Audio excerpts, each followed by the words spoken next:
Hey Zwifters, I'm Simon Schofield and this is the Zwiftcast. Coming up on this episode, the Zwift Men's Academy is go, go, go. We've got all the details. Shane, Nathan and myself discuss the implications of the big changes made to the programme. Cavs on Zwift. We talk to his teammate, Steve Cummings, and Director Sportif, Roger Hammond. And Raymaker on what the world's biggest bike show, Eurobike, may hold in store in the indoor training space.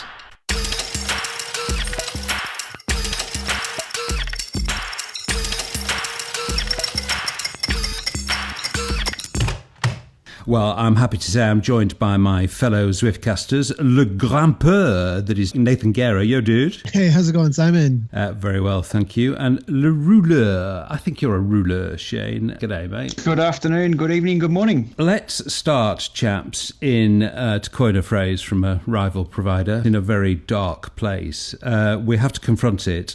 The next Tour de France is more than 360 days away. I don't know about you, but I'm already suffering from serious withdrawal symptoms. There's a kind of Tour-shaped hole in my life. Shane, are you feeling the same, or are you less prone to post-Tour blues than me?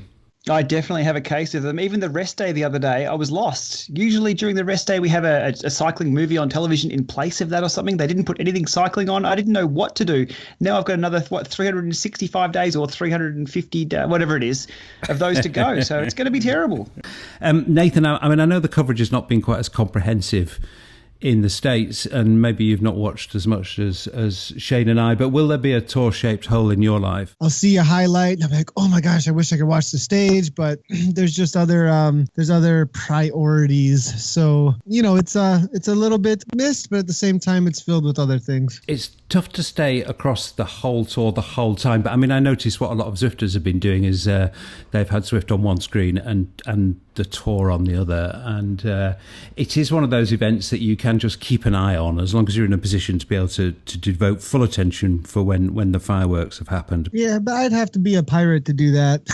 Be careful about the P word, Nathan. You never know who's listening. One thing the Tour has done, although in very unfortunate circumstances, is bring one of the most famous cyclists in the world onto Zwift. So a formal welcome from the Zwiftcast. Welcome, Cav, to the Zwift community.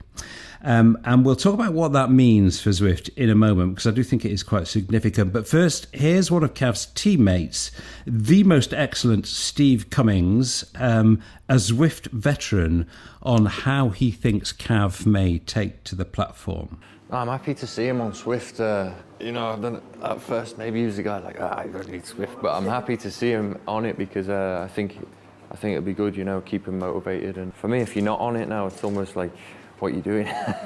Because that's what I think. It's just a tool. Like I always say, it's like the best thing since SRM, really. The best tool since SRM, training tool. That's what I think. Well, if Steve Cummings rates Zwift as highly as the gold standard in power meters, what then does the Director Sportif of Dimension Data, Roger Hammond, make of the newest recruit to the platform? We've been texting actually since he's been home with the Tour about his Zwifting because, he's a very traditional bike rider as well, and he loves it. It's brilliant actually. He was my final test. It was like if Cav's a convert, then it's everybody in the world will be taken on. And he's using it now to rehabilitate, but you do become addicted to the rides, the competition, the ease of use. Actually, you can always make an excuse. There's always excuses: time, kids, work, job. Whereas this is so flexible and so engaging, it takes away that excuse. So then there's only one thing at the end, is whether you can be bothered or not. Well, that you can never change. But it just made accessing the bike and exercise so easy and so entertaining or engaging that it catches everybody. And yeah, he's definitely a recruit, Mark. Shane, Cavs on Zwift, how much of a coup is that for the company? Yeah, look, it's good to see Cav on board, just another pro using the platform for their riding and training. What I did like to see, though, is the other night he tweeted out that, hey, I'm on Zwift. If anyone's keen, jump on. So he's inviting people to come along and ride with him. And that's brilliant. So that gets more eyes on the platform. It gets more subscribers to Zwift, and that's good for business, I guess. Do you know what, Shane Miller? I think you're being just a bit on the blasé side about that. Just another pro on the platform. It's Mark Cavendish, for God's sake, man. Look, we can't put him in the barriers. So until we can get some steering in and put Cav into the barriers, I won't be too happy about it. But hey, it's all good. It's all good. I don't know if it was his complete debut, but certainly one of his first rides was the big Australian ride. And I mean, there was a real frisson of enthusiasm and interest from everybody who was on that ride as a result of his presence. I mean, there is a massive halo effect from people like Cav, is there not, Nathan? It does mean something, doesn't it? Yeah, you get this draw. You get this really good draw. And in the connection, though, to be able... And there is a reality of, like, it's communication, right? Any kind of way that we interact with another person is communication. And Cav is communicating, and other people are communicating with him through that avatar, being there, riding together, seeing the power outputs, all that. So it's just another form of communicating with someone else, and being able to directly communicate with Mark Cavendish is a really cool thing for a lot of people.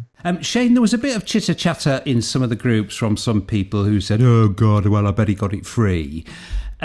Well, kind of course he will have got it free. I mean, Zwift would have been round a Cav's house like a rat up a drain pipe, offering him a large screen TV, the trainer of his choice, and, a lifetime free subscription. And kind of why wouldn't you if you were Zwift? Yeah, for sure. It's good business. That's what I said before. And it's going to get more eyes on the platform, more people, and everyone benefits from this because more people on the platform means more money for Zwift.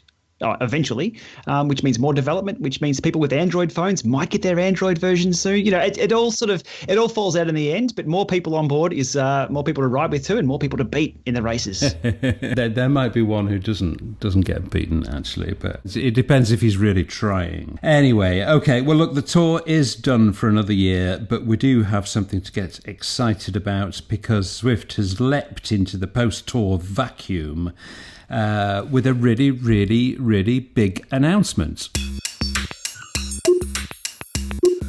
The Zwift Men's Academy is alive.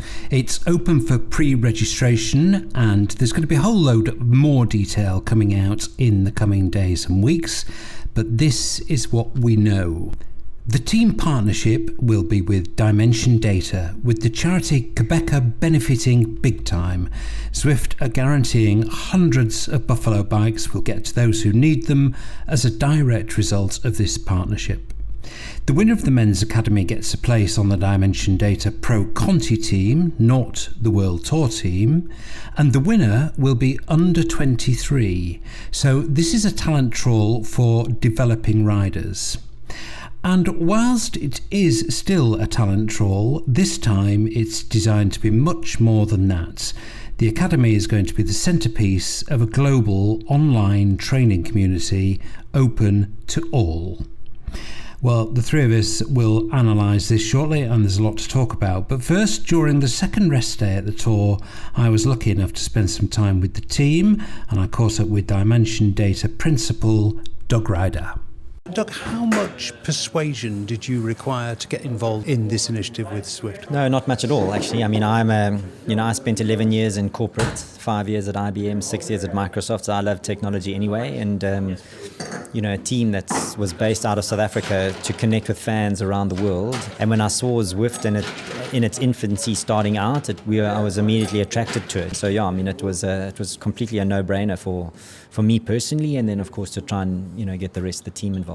That didn't prove too troublesome. The team's director sportif, Roger Hammond, himself a veteran Zwifter, needed little convincing. With Zwift, you can get access to every single person now. It really opens that door. So opening up to talent that normally wouldn't have access to professional sport or the next level, or even how to do it. So for me, it's an amazing sort of initiative that should have massive benefits for everybody involved, for the person that comes through the academy and for the teams that get access to the huge talents that could be missed. Doug Ryder sees the charitable and sporting roles as a good combination, a mix that's in line with the team's ethos. Which are you more excited about? The effect that this can have on the charity that you're so closely allied to, or the prospect of discovering a really, really exciting new talent? Well, I mean, both. I think they both complement each other. You know, we're all in when the opportunity presented itself.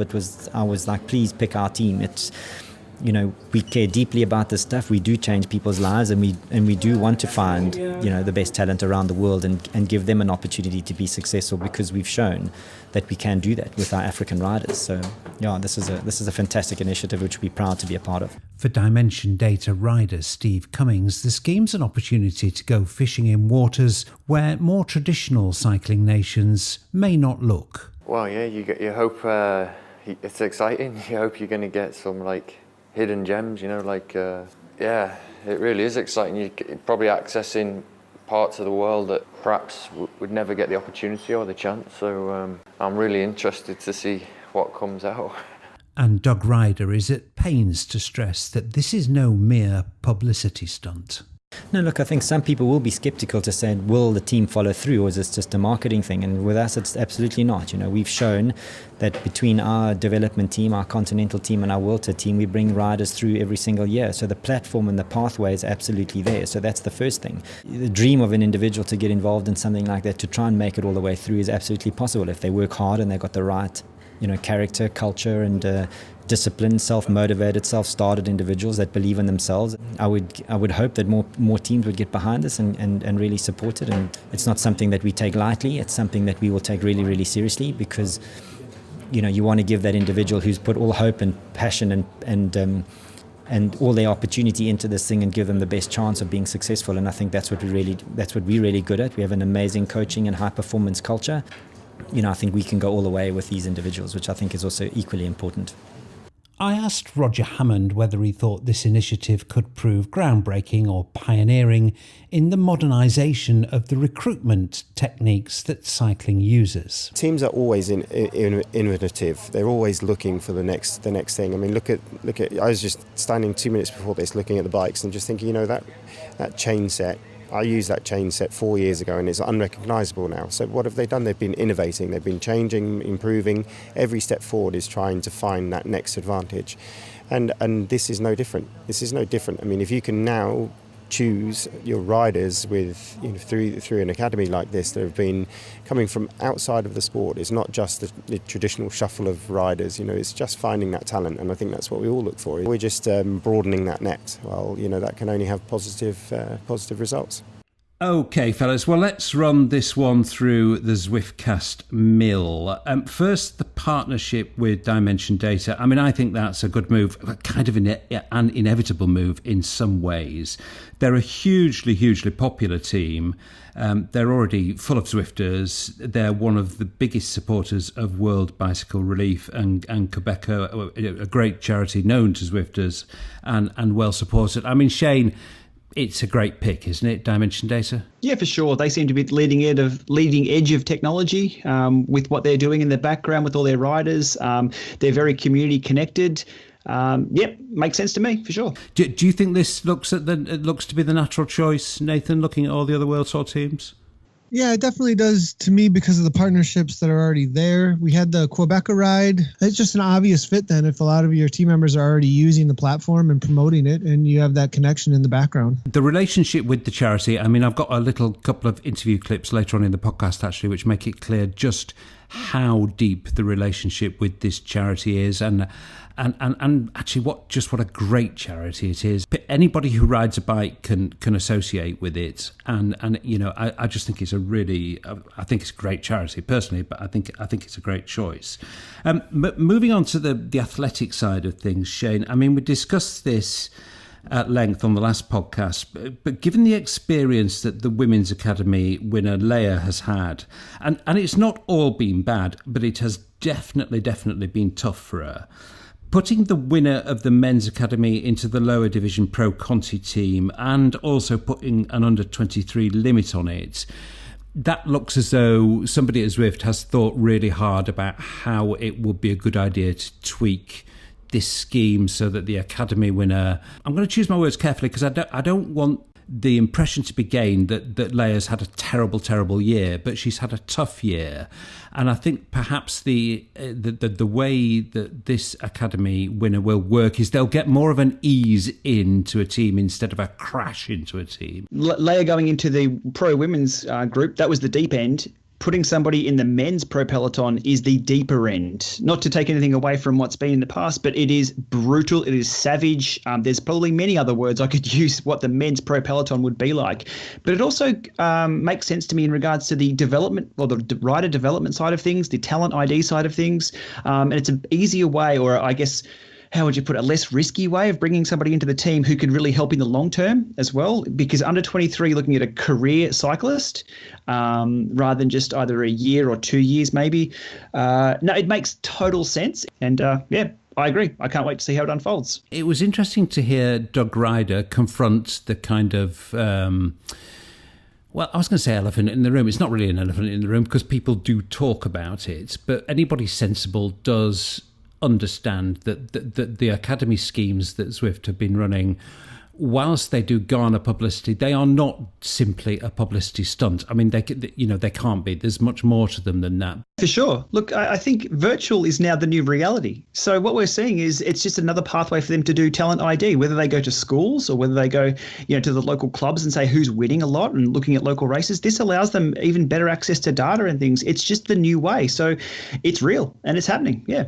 Nathan, it removes barriers, or it lowers barriers to entry to the sport, and the Roger Hammond, who has spent a lifetime in cycling, has come up himself as a junior, come up through the pro ranks, and is now a DS. I mean, that was the thing that was making his eyes shine with enthusiasm, was the removal of barriers. Certainly in this country, if you really want to be a serious cyclist, you need probably parents who are cyclists. You need to be plugged into a network. You need an awful lot of parental support. I think the super high accessibility is going to see a whole new influx of individuals we could have never seen. The opening up through the reality of the internet and the reality of these virtual worlds is really making the world flat, making the world connected, making the world smaller for us to be able to identify all of the talent that is out there that was inaccessible to a lot of people. Now all you need is $29 for an internet connection and an okay computer, and next thing you know,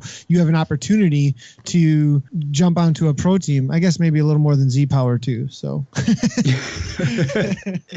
Yeah.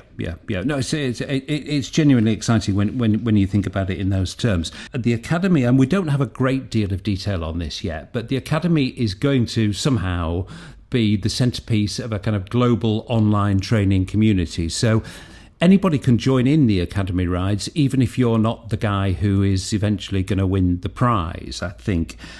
Do you think that's going to work, Shane? I mean, it certainly did in the women's one. There was a real creation of a community around it. Yeah, for sure. And for the exact point you just nailed then, my wife Veronica took part in all of the training and all of the lead-up rides for the Zwift Academy Women's last year, and absolutely loved it. Wasn't going for a spot. Wasn't trying to make it as a pro, but she was just trying to better herself from yesterday. So every time she got on the bike and got off, she was a better rider than previously. So that's what it's all about. And if they can build on that, that is brilliant, and that's what it's all about. Global online training community. Nathan, I would imagine that combination of words makes you quite excited, really. Oh, for sure. I mean, having all of these individuals join in, and I think there's going to be a whole new level of intrigue as well as motivation for people to get involved because of this. And so on the other hand, there's also the reality of is Dimension Data going to be the only ones watching? You know what I mean?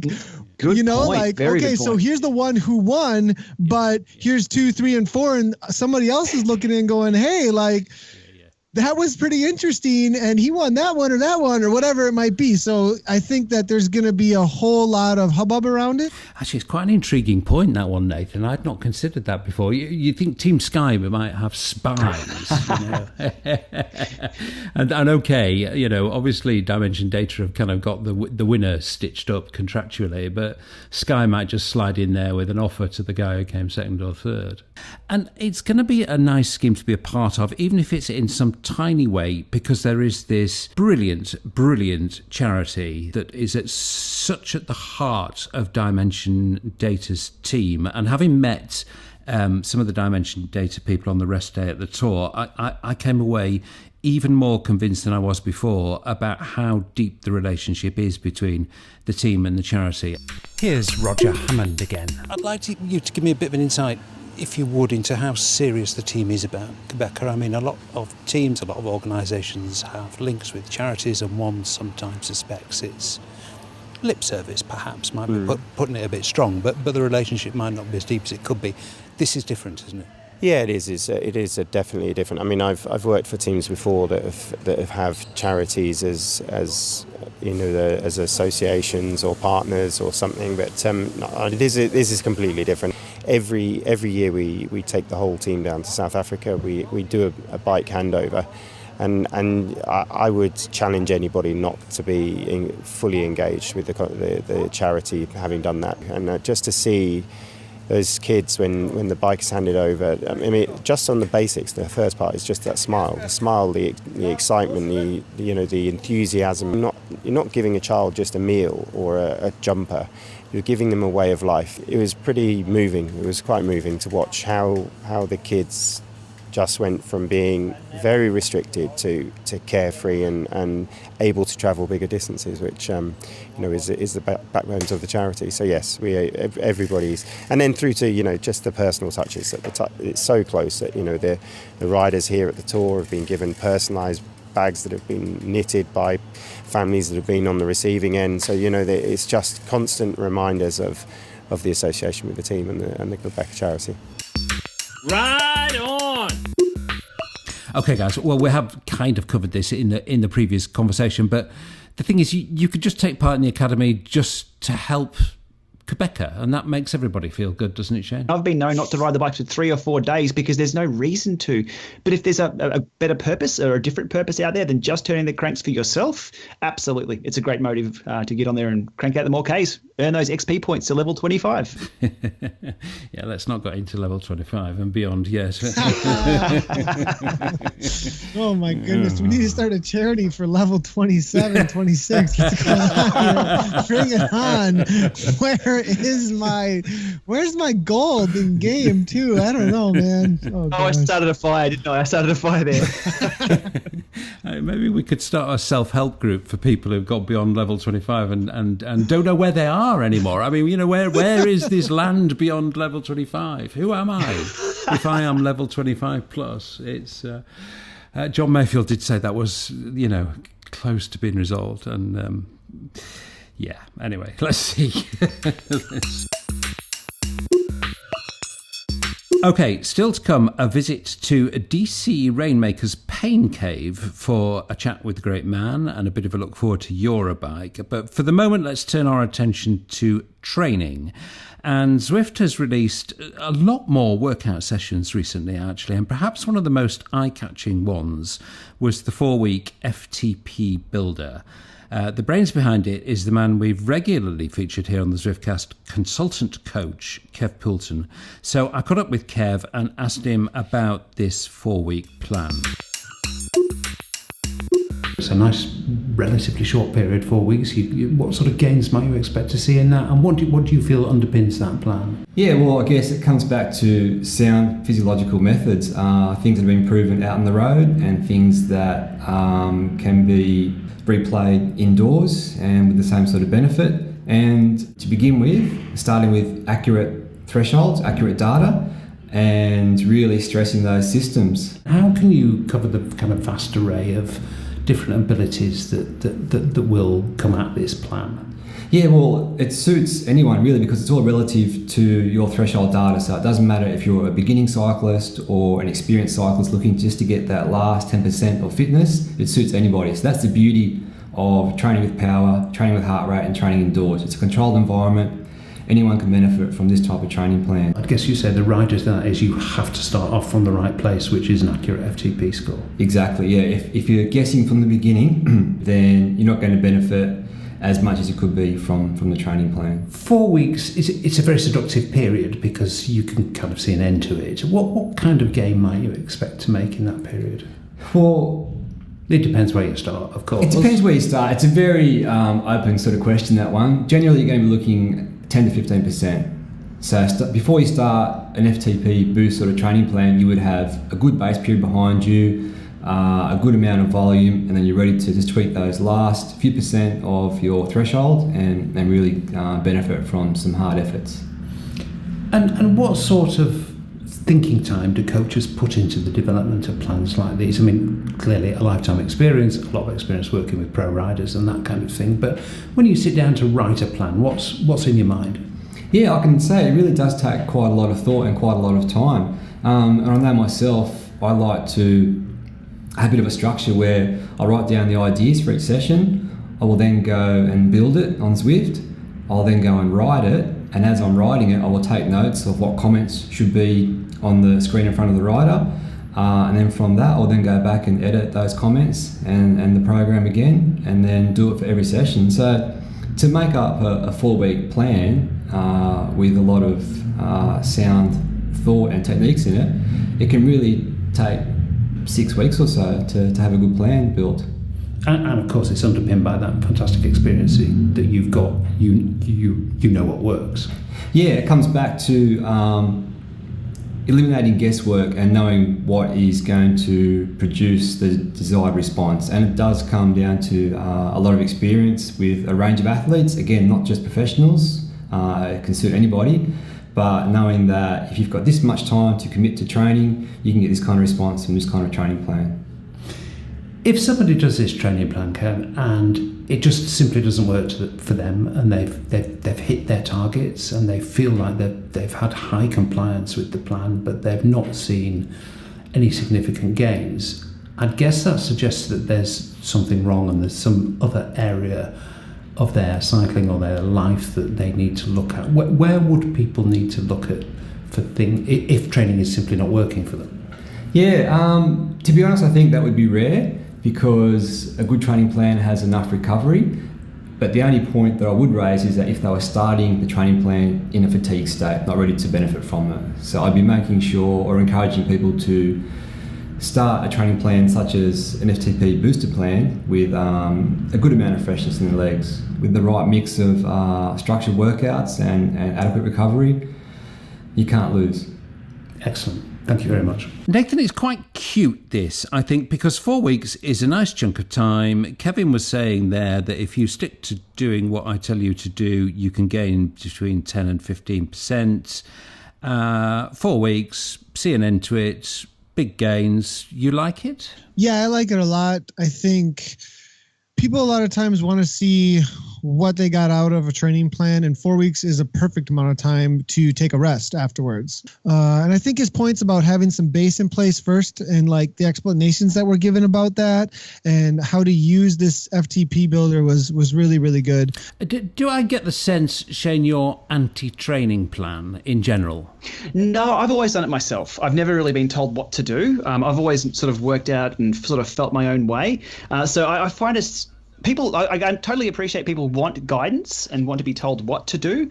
I'll tell people where to go, usually, if they tell me what to do, and I don't think it's the right way. So it's a bit of an independence thing there, I guess. And I guess that's the 15 years or so in cycling in my legs already there. It's like, I know, I've got this. Hold my beer, I'll do it myself, sort of thing. But look, people new to the platform, I totally appreciate this is it's a good guidance system, and you can. If you actually do follow it to the T, you know where the fitness level you're going to get to if you do the right thing every time. But there's a bit of a stress of having to do the right thing every time. Sometimes we like to turn and ride the other way or catch the bunch ride rather than do our training. I don't know. Yeah. Well, it's an interesting thought, that is. It kind of depends what mood you're in, really, and what you're training for, doesn't it?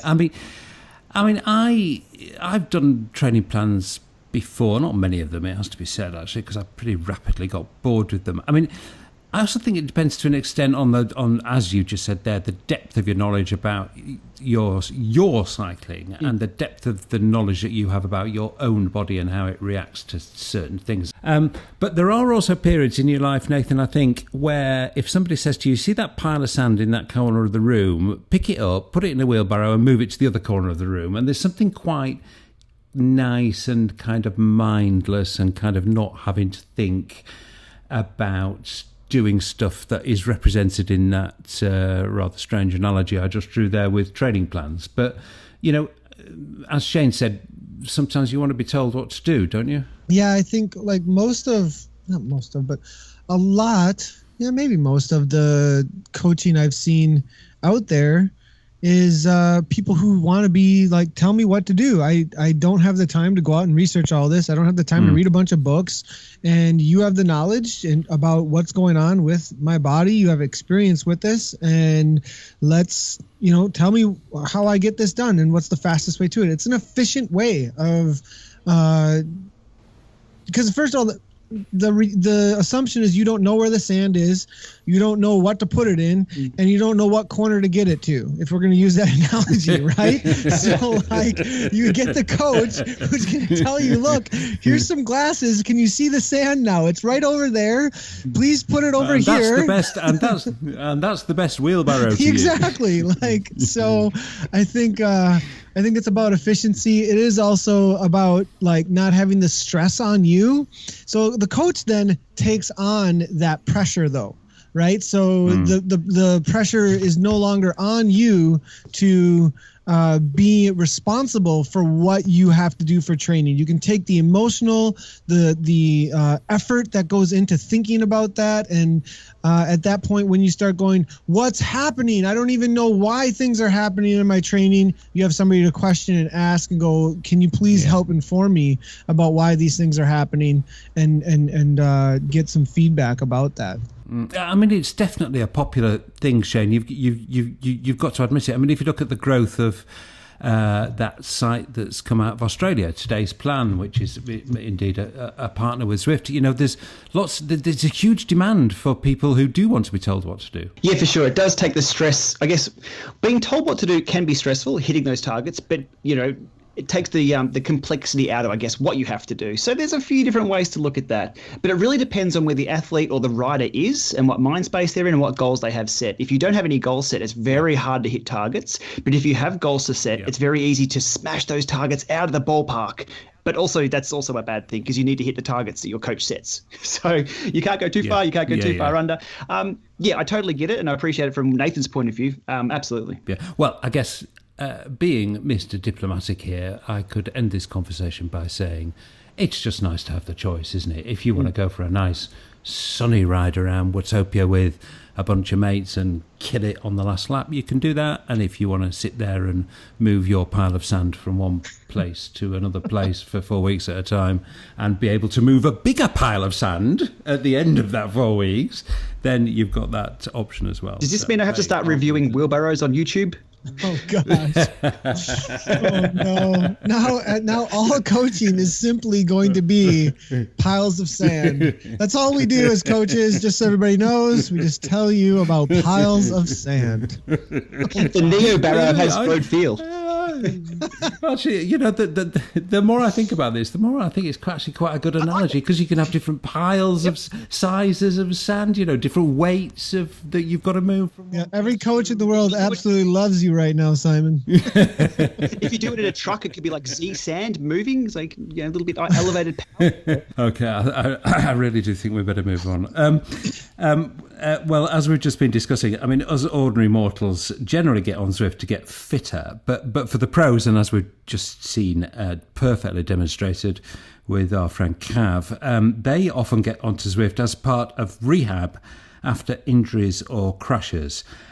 Here's Steve Cummings with a bit of insight into using Zwift after a crash. So I crashed at the end of March. I had an operation beginning of April, I think. 10 days later, fell again, but I was still using Zwift because I didn't realise the damage I'd done. So I went for a checkup, maybe mid-April, I think, and then I had to have that other operation. So it was probably late April by the time I got back going again. No, I was in a mess.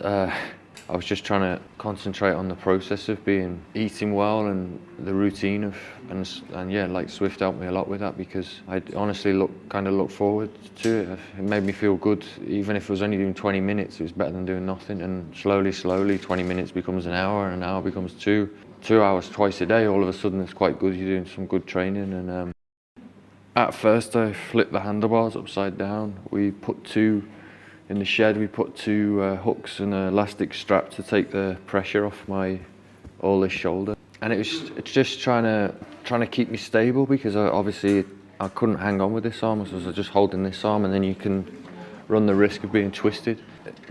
After, I don't know, maybe 3 or 4 weeks, put the handlebars back down halfway, and then the stem down, and then eventually I was in my position again. And still using the Zwift, yeah. For the stuff like I do on the flat, I try and use the Zwift for that, so it take away the danger or whatever. I do think it's hilarious, Shane, in a modern world when we're talking about a highly sophisticated virtual cycling platform, that Steve Cummings used a bit of bungee and some elastic rope to suspend a damaged limb in a kind of semi-comfortable position so he could thrash away on the turbo. I mean, I suppose these guys have got no option. They've got to take the pressure off the damaged bar, haven't they? Yeah, absolutely. Look, it's as an athlete, you just want to keep the ball in the air of fitness, I guess, because we all know if you have 1 or 2 or 3 days off the bike, or if you've got a broken limb of any type or a broken bone, a week off the bike, 2 weeks off the bike, that's a long time coming back to where you were. So a lot of athletes want to keep or just maintain their fitness in any way they can. So I've been known to tie myself up to the cupboard behind me and just to prop myself up. I've had 4 collarbone breaks over the time. So any way possible to keep that fitness there. And it's a very, very efficient way just to maintain fitness too. So no surprises there, but pretty funny to see the pictures that some of those athletes put up about how they're getting along with their injury and indoors. We saw the step ladder with Maddie Heyman, and that seemed to work quite well. Shane, do you want to just talk to us a little bit more about tying yourself to a wardrobe, please? Well, I was going to say I'm a big fan of NXS, but I won't go there. It's a bit inappropriate. But yeah, because you're sort of twisted. If you're hanging onto the handlebars just one way, you twist yourself. And if you're out of alignment, that's all bad. Symmetry is a big thing that I work on, and being proficient of 50-50 on leg balance. And you just got to be symmetrical as much as you can. And if you're twisted in any way, this whole system goes out. So it's about propping yourself up in the right way and keeping that cardio fitness there and a bit of strength work if you can. That's what I've been known to do in the past. Nathan, would you like to give us your thoughts on how you've managed to maintain symmetry in unconventional manners whilst recovering from injury? Have you tied yourself to any wardrobes recently? No, I mean, I did have a broken collarbone and rode a lot of Zwift during that time. I found that harden up buttercup. I don't know. I mean, like, mountain bikers are more upright. Mountain bikers are more upright on their bike. I am more upright. I almost enjoy the fact that my bars are directly underneath the desk that we've built into a wall here, and I sit more upright. Actually, I get that comment all the time actually out on the road bike, like, dude, you are really upright. I'm like, yeah, hold my wheel, dude, it's a better draft. Okay, see you later. So, can you hang on this upright mountain biker? That's my question at that point. But no, I've never tied myself in any way to the bike that I can remember. Maybe I need to think about that actually. No tying myself to the bike or any kind of wardrobe manipulation in that fashion. Wasn't there a team time trial team years ago in the Tour de France or something? Was it a Russian team that tied themselves to the top tube so they could actually push down harder on the pedals?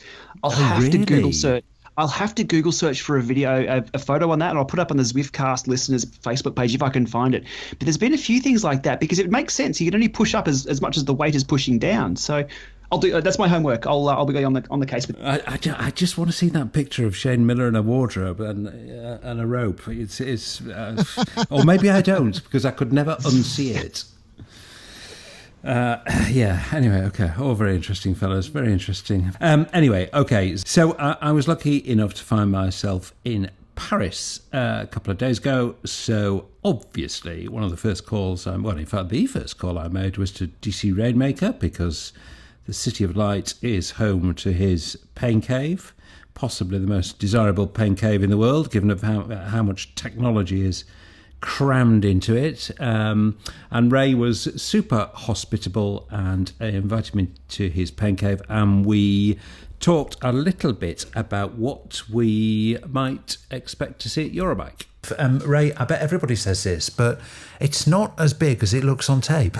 That's exactly what they say. It's definitely smaller than it looks. When we first moved into space, it seemed like it would be a great large space, and now it's so crowded. I mean, there's 4 bikes behind you there. There's more upstairs that don't fit. There's trainers everywhere surrounding us right now. I could use 3 or 4 times this space. It's very well organised, though. There's a wall over there, and there's 1, 2, 3, 4, 5 drones hanging up on it. That's more drones than a guy needs, Ray. It's more drones than you need, and there's 3 upstairs that I was shooting this morning. Ray, you've kindly agreed to guest on our Eurobike episode, which is coming up in a few weeks' time. But what I'd like to do today is do a bit of that thing that we're so very fond of on the Zwiftcast, which is speculating. What do you think in the indoor trainer space, in the kind of space that's going to interest Zwifters, what do you think we may see at Eurobike? Anything big? I think it's going to be a pretty quiet year this year at Eurobike. I think last year we saw it as a massive, really busy year with lots and lots of new trainers from all the major companies. I mean, every single company, Tax, Cyclops, Wahoo, Kinetic, everyone had new trainers, not just one trainer, but usually 2 trainers, and sometimes more. This year is definitely a breather year. We saw a lot of companies delay their products well into the winter time, Northern Hemisphere anyways, and catching up. And so, some companies didn't really catch up in orders until February and March in some cases. So I think we're going to see this will be a much quieter year. We've had some announcements already. We've had the Elite Dorito or Dorito trip, some of us call it. We've had a new kicker snap that was released 2 weeks ago. But these were, the Elite trainer was definitely and probably will be the trainer to beat this year in terms of that mid-range price point. Whereas the snap is some minor incremental changes from accuracy and some LED status lights, but kind of not a big deal, essentially. It's just a minor thing. And I think we'll see that with whoever is left for the summer and just terms of minor updates. And we may see some kind of experimental things come out, in the Eurobike time frame. But I think by and large, the trainers that we have today are more or less what we're going to see for the fall. Interesting stuff. If we think it might be a kind of breather year for hardware at Eurobike, do you think there may be any surprises on the software front? I mean, how long can Zwift remain largely unchallenged? I mean, we've seen a kind of rather ropey Chinese copy, but the Road Grand Tours offering looks a lot more interesting. They've released an update to beta users quite recently. There's a lot more detail in it. Could they be a serious challenger to Zwift, do you think? Do you think we're going to see any of that kind of software action at Eurobike?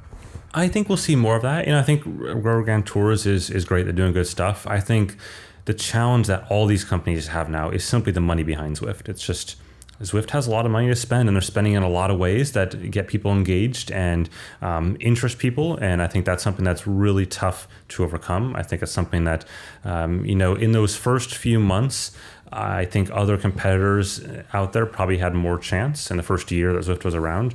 I think now that Zwift has reached this sort of critical mass of speed and the speed they bring new features to market and kind of the coverage around them makes it incredibly difficult to overcome that. And I think you see that even in the mainstream cycling press now, where they're catching on that covering Zwift is something that brings readership, brings views, brings all that kind of stuff to their site. And so when they're balancing covering Zwift in a piece or covering an app that you may have never heard of, it's going to be tough for them to go away from Zwift. But there's this kicker snap box next to us right here, and on the side of it is the Zwift logo. They've got the Zwift logo and the Trainer Road logo, and that's now on every trainer box out there from all these companies, whether it be Wahoo or Tax or Elite. They know putting that logo there is critical, and so I don't want to say until your logo is on the box it doesn't matter, but until you get to the point where you're at least in the box, that's going to be a tough sell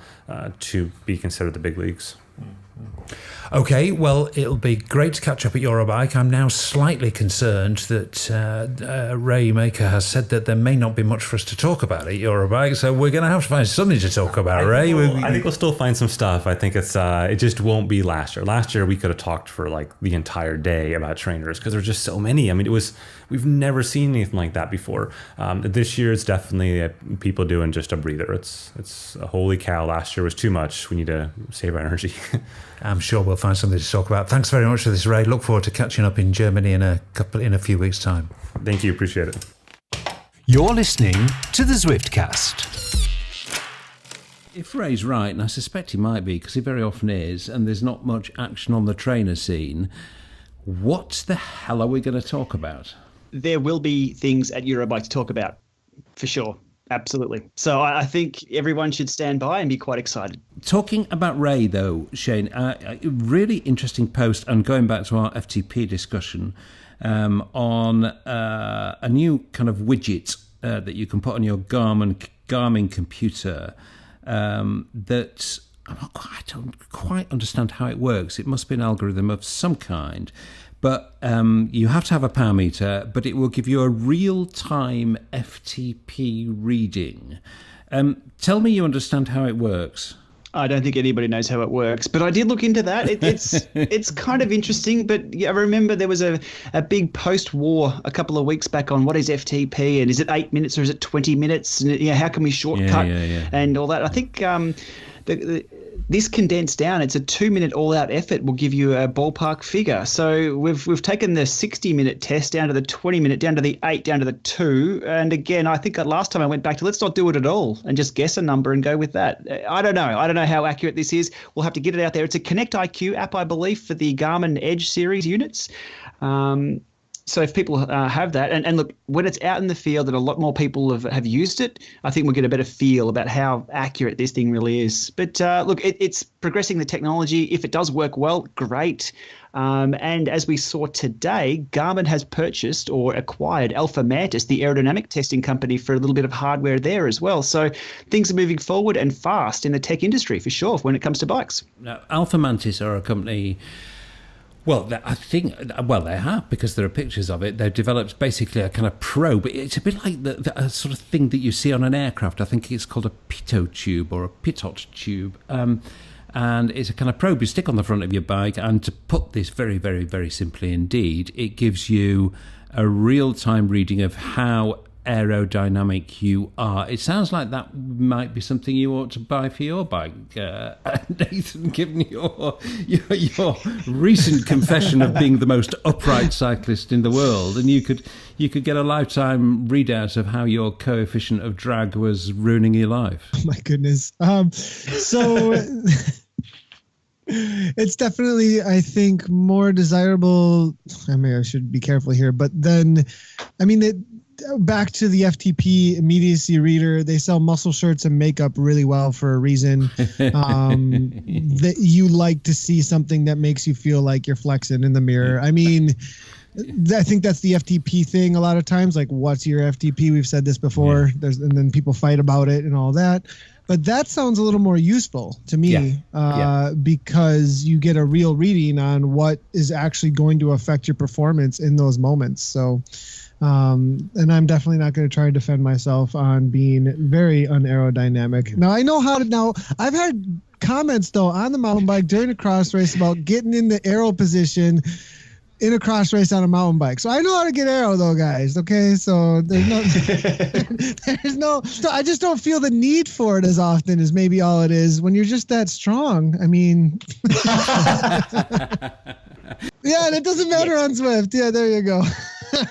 Well, no, that's very true. I mean, the reason I've always found aero gains somewhat appealing is it's free speed, isn't it? I mean, you don't have to work any harder. You know, you can go faster without having to work harder in training, which I happen to think is an extremely appealing piece of logic. But anyway, now, Nathan, you spent some time at Long Beach last week. I know you did. Any interesting snippets you can reveal? Oh my gosh, there was so much awesomeness and so much. There was so much awesomeness.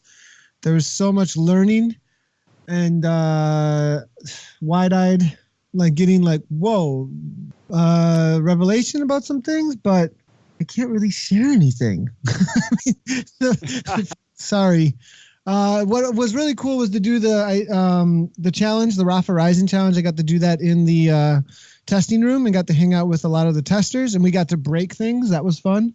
A lot of not just like cool not little treats, big treats that are on their way to very soon advancements, but also like really cool, like what is going on with Zwift long term. So just a lot of cool stuff going on there. I wish I could share more, you guys, but it's just not possible. I know you can't, but I think the thing that will give people heart and cheer is to hear that you're excited about those things. Shane, you were excited about Perth, where you spent some time, I think mainly because it was warmer. It was beautifully warm over in Perth. The sun was out, and we went over there for just over a week to escape the Melbourne winter. We could watch the Tour de France in a little bit friendlier time zone. It started at 8 p.m. at night and finished at about 11 p.m. at night. I'm back in Melbourne now, where it finishes at about 2 a.m. But what was really good, I'd spent probably the last half of the last month on Zwift only. I probably did 1 or 2 rides outside for the whole month. So I've taken that Zwift fitness that I was working on inside. Like I've just been riding along. I've been riding with mates. I've been doing the hump day ride, no structured training, but just getting my time on the bike indoors. And that just converted straight back to outdoors again. So I was doing 70 Ks a day or so and just enjoying being out on the bike in nicer weather. And no, that was great over in Perth. I really, really loved it. Yeah, good. Now, well, everybody needs a break from winter, that's for sure. It kind of reinvigorates you, actually. It most certainly does. Excellent, boys. Well, that seems to be another podcast complete. I've gone through all the things that are on my list to talk about. Any things that we've missed out, Nathan, Shane? Shane's got his... Shane has almost got his hand up like you would do in class. Can I throw in a tip for everyone on Zwift? So we've been talking about what's coming and what people can do for me. Here's a new tip for Zwift that everyone can enjoy right now. The letter G. Press G when you're just riding along. What happens is it pulls up the graphs that you see in workout mode that tracks your heart rate and tracks your power. And that 10-minute rolling window can be there for your group rides. So you can know in the last 10 minutes, have I gone hard? Have I got something in the tank? Or how hard was that, the acceleration that I just did in that race? So pressing G brings up those graphs. I found it really, really useful. It's such a small little update, but the G key, I love it. Absolutely love it. Excellent. Well, I was going to make a terrible joke about a G-spot there, but I won't bother. I really won't bother. I won't bother. Now, well, let's talk about wheelbarrows instead. Boys, it's been a complete pleasure, as it always is, to talk a load of nonsense about virtual cycling for an hour or two with you. Thank you very much indeed. Great to talk to you. Thanks, guys. No problem. Thanks a lot, Simon and Shane. The Zwiftcast is proud to be an official community partner of Zwift. So what does that mean to you as a listener? It means that while Zwift provides support for us to try to make the highest quality content we can, they also guarantee our editorial independence, which basically means they don't interfere with what we say or how we say it. Thanks to Zwift for that, and thank you for listening. See you next time.